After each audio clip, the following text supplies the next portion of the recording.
여러분, 혹시 이런 말 들어보셨나요? 갑상선암은 착한 암이래요. 별거 아니래요. 제 친구 어머니도 그렇게 생각하셨어요. 병원에서 갑상선에 혹이 있다고 했을 때 그냥 웃으면서 말씀하셨대요.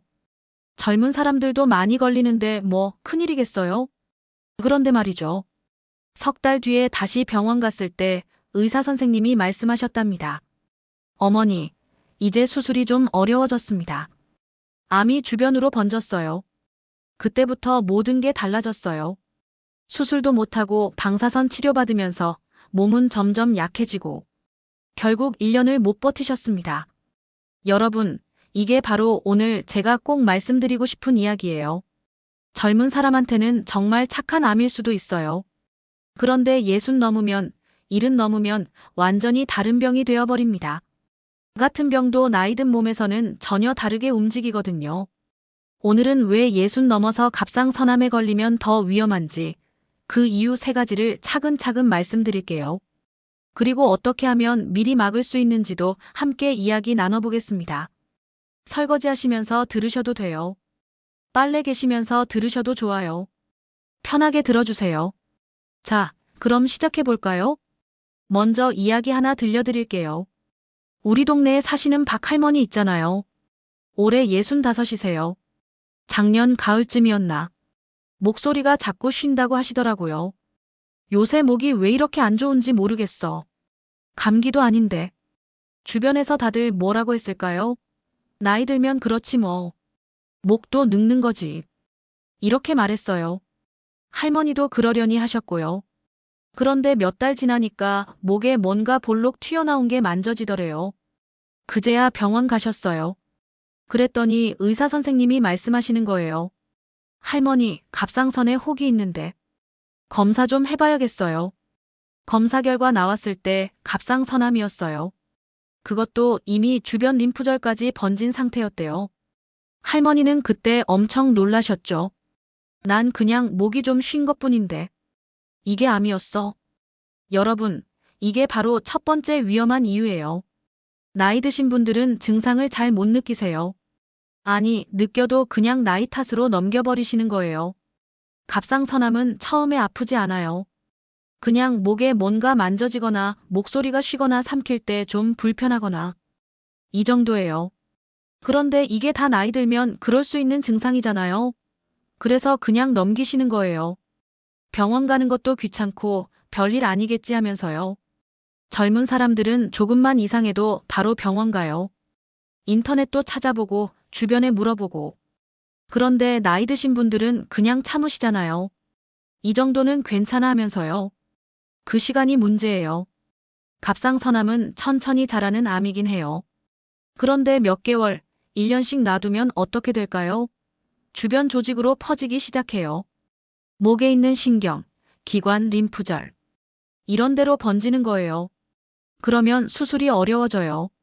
아니, 수술 자체를 못할 수도 있어요. 실제로 병원 통계 보면요. 60 넘어서 갑상선암. 진단받으신 분들 중에서 절반 정도는 이미 암이 어느 정도 진행된 상태로 오신대요. 왜 그럴까요? 증상을 놓치시니까요. 여러분, 제발 이것만은 꼭 기억하세요. 목소리가 2주 이상 계속 쉬면 병원 가세요. 목에 뭔가 만져지면 바로 가세요. 삼킬 때 자꾸 걸리는 느낌 들면 가세요. 나이 들면 그렇지 뭐 이렇게 생각하지 마시고 꼭 병원에서 확인받으세요. 초음파 검사 한 번이면 금방 알 수 있어요. 자, 이제 두 번째 위험한 이유 말씀드릴게요. 바로 수술이 어렵다는 거예요. 여러분, 갑상선암 걸리면 대부분 수술해야 돼요. 목에 있는 갑상선을 잘라내는 거죠. 젊은 사람들은 이 수술이 그렇게 어렵지 않아요. 수술하고 며칠 있다가 퇴원하고 일주일 정도면 일상생활 가능해요. 그런데 60 넘으신 분들은 다릅니다. 왜냐고요? 몸 전체가 예전 같지 않으니까요. 수술하려면 마취를 해야 되잖아요. 전신 마취요. 완전히 잠들게 만드는 거죠. 그런데 나이 드신 분들한테 이 마취가 굉장히 부담이 돼요. 왜 그럴까요? 폐 기능이 약해져 있거든요. 숨 쉬는 게 예전 같지 않아요. 그리고 심장도 약해져 있어요. 마취 중에 갑자기 혈압이 떨어지거나 심장이 불규칙하게 뛰면 큰일 나잖아요. 그래서 마취과 선생님들이 60 넘으신 분들 수술할 때 굉장히 조심하세요. 수술 전에 검사도 많이 하고요. 그런데 문제는 또 있어요. 수술 후 회복이 느려요. 젊은 사람은 수술하고 다음 날부터 벌써 일어나서 걸어 다녀요. 빨리 움직여야 회복도 빠르거든요. 그런데 나이 드신 분들은 수술 후에 일어나는 것도 힘들어 하세요. 침대에 누워만 계시면 어떻게 될까요? 폐렴 생겨요.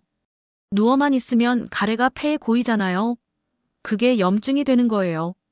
실제로 65 넘으신 분들 중에서 수술 후에 폐렴 걸리시는 분이 젊은 사람보다 훨씬 많대요. 거의 5배 정도요. 그리고 또 하나, 기저질환 있으신 분들 많잖아요. 고혈압 있으신 분, 당뇨 있으신 분, 심장 안 좋으신 분. 이런 분들은 수술이 더 위험해요. 수술 중에 갑자기 혈압이 오르거나 혈당이 조절 안 되거나 이런 일이 생길 수 있거든요. 어떤 분들은 아예 수술을 못 받아요. 의사 선생님이 말씀하시는 거예요. 어머니, 수술하면 위험할 것 같아요. 다른 방법 찾아봅시다. 그러면 어떻게 할까요? 방사선 치료를 하거나 약으로 치료하거나. 그런데 이것도 쉽지 않아요. 방사선 맞으면 목이 따갑고 아프고 밥 먹기도 힘들어요. 약 먹으면 부작용도 있고요. 제가 아는 한 할아버지는 갑상선암 수술 못 받으셨어요. 심장이 너무 안 좋으셔서요. 그래서 방사선 치료 받으셨는데 3달 동안 엄청 고생하셨어요. 목이 아파서 죽도 못 넘기실 정도였대요. 여러분, 이게 바로 두 번째 위험한 이유예요. 수술 자체가 젊은 사람보다 훨씬 어렵고 위험하다는 거예요. 자, 이제 마지막 세 번째 이유 말씀드릴게요. 이게 제일 중요해요. 잘 들어주세요. 60 넘어서 갑상선암 걸리면요. 재발도 잘 되고 생존율도 낮아요. 생존율이 뭐냐고요? 암 진단받고 나서 얼마나 오래 사시는지를 나타내는 거예요. 젊은 사람들은 갑상선암 걸려도 거의 다 살아요. 100명 중에 95명은 완치돼요. 그래서 착한 암이라고 부르는 거예요. 그런데 60 넘으신 분들은 다릅니다. 병원 연구 결과 보면요.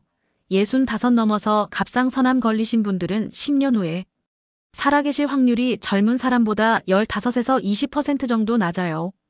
쉽게 말하면요.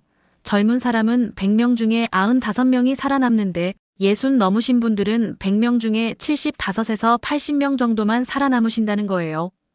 왜 이렇게 차이가 날까요? 첫 번째, 아까 말씀드린 대로 늦게 발견되니까요. 이미 암이 퍼진 상태로 병원 오시면 치료가 어려워지잖아요. 두 번째, 수술도 어렵고 회복도 느리니까요. 치료하는 과정에서 몸이 약해지는 거예요. 세 번째, 재발이 잘 돼요. 갑상선 수술하고 나면 정기적으로 검사받아야 돼요. 혹시 암세포가 또 생기는지 확인하는 거죠. 젊은 사람들은 재발해도 금방 발견하고 또 치료하면 돼요. 그런데 나이 드신 분들은 재발했을 때 또 수술하기가 어려워요. 이미 한 번 수술했는데 또 할 수 있겠어요? 몸이 버티질 못해요. 그래서 재발하면 치료가 더 어려워지는 거예요. 그리고 또 하나, 이게 제일 슬픈 이야기인데요. 나이 드신 분들은 치료 자체를 포기하시는 경우도 있어요. 나 이제 나이도 많은데 이 고생해서 뭐하나. 그냥 이렇게 살다가 가지 뭐. 이렇게 말씀하시는 분들 있어요. 가족들이 치료받으라고 해도 거부하시는 거예요. 제가 아는 한 할머니도 그러셨어요. 75이셨는데 갑상선암 진단받으셨거든요. 의사 선생님이 치료하자고 했는데 할머니가 말씀하셨대요. 아이고, 난 이제 살 만큼 살았어. 자식들한테 짐 되기 싫어. 그냥 집에서 편하게 있을래. 마음은 이해가 돼요. 자식들 걱정시키기 싫고 병원비도 부담되고 고생하기 싫으시잖아요. 그런데 말이에요. 갑상선암은 치료하면 살 수 있는 병이에요. 60 넘으셨어도 70 넘으셨어도 제대로 치료받으면 오래 사실 수 있어요. 포기하시면 안 돼요. 자식들은 부모님 오래오래 건강하게 살아계시길 바라잖아요. 짐이 아니에요. 사랑하는 가족이에요. 여기까지 들으시니까 좀 무섭고 걱정되시죠? 아이고, 나도 혹시 갑상선암 아닐까? 이렇게 생각하실 수도 있어요. 괜찮아요. 걱정만 하지 마시고 지금부터 제가 알려드리는 대로 하나씩 실천해 보세요. 첫 번째, 정기 검진 꼭 받으세요. 60 넘으셨으면 1년이나 2년에 한 번씩은 갑상선 초음파 검사 받으세요. 건강검진할 때 같이 하면 돼요. 초음파 검사는 아프지 않아요. 그냥 목에 젤리 같은 거 바르고 기계로 쓱쓱 문지르면 끝이에요. 10분도 안 걸려요. 이거 하나면 갑상선에 혹이 있는지 없는지 다 보여요. 혹 있으면 바로 조직 검사하면 되고요. 조기에 발견하면 치료도 쉽고 완치율도 높아요. 그러니까 귀찮아도 꼭 검사 받으세요. 두 번째, 증상 나타나면 바로 병원 가세요. 아까도 말씀드렸지만 다시 한번 강조할게요. 목소리 쉰 게 2주 이상 계속되면 가세요. 목에 뭔가 만져지면 가세요. 삼킬 때 불편하면 가세요. 숨쉬기 답답하면 가세요. 나이 들면 그렇지 뭐 이렇게 넘기지 마시고 꼭 병원 가서 확인받으세요. 세 번째, 건강관리 잘하세요. 갑상선암을 예방하는 특별한 방법은 없어요. 그런데 건강하게 사시면 암에 걸려도 이겨낼 수 있는 힘이 생겨요. 어떻게 하느냐고요?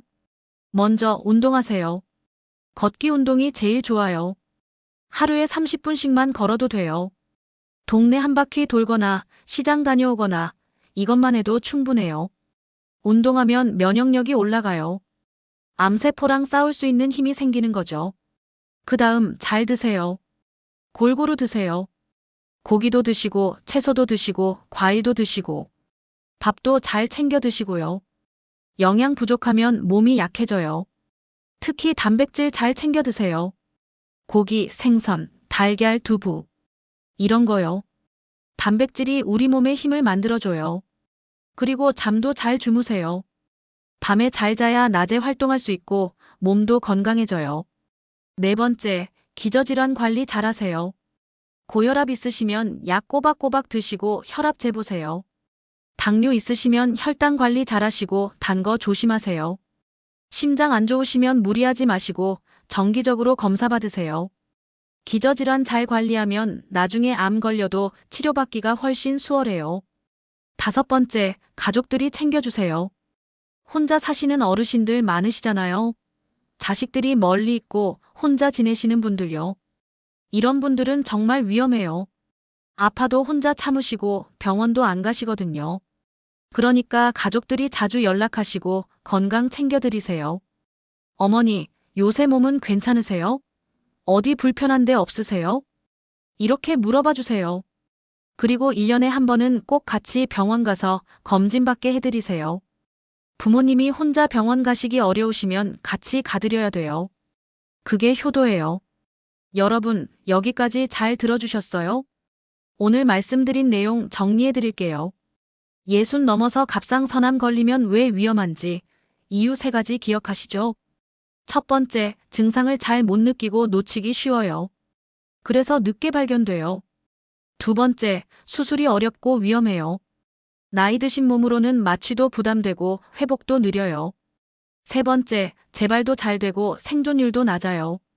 젊은 사람보다 치료 결과가 안 좋아요. 그래서 어떻게 해야 될까요? 정기 검진 꼭 받으세요. 증상 있으면 바로 병원 가세요. 건강관리 잘하세요. 기저질환 관리하세요. 가족들이 챙겨주세요. 이것만 지키시면 돼요. 마지막으로 한 말씀만 더 드릴게요. 여러분, 나이 든다는 게 슬픈 일일 수도 있어요. 예전 같지 않은 몸, 자꾸 생기는 병. 힘드시죠? 그런데 말이에요. 나이 든다는 건 그만큼 오래 사셨다는 거예요. 그동안 얼마나 많은 일을 겪으셨어요? 전쟁도 겪으시고, 가난도 이겨내시고, 자식들 키우시느라 고생하시고. 지금 이 시대를 만드신 분들이 바로 여러분이세요. 그러니까 자신을 소중히 여기세요. 건강도 챙기시고 아프면 치료받으시고 오래오래 건강하게 사세요. 자식들은 부모님이 건강하게 오래 사시는 게 제일 큰 선물이에요. 짐이라고 생각하지 마세요. 살아계시는 것만으로도 감사한 일이에요. 오늘 이 이야기 듣고 나서 혹시 목이 불편하신 분, 뭔가 만져지시는 분 계시면 내일 당장 병원 가보세요. 미루지 마시고요.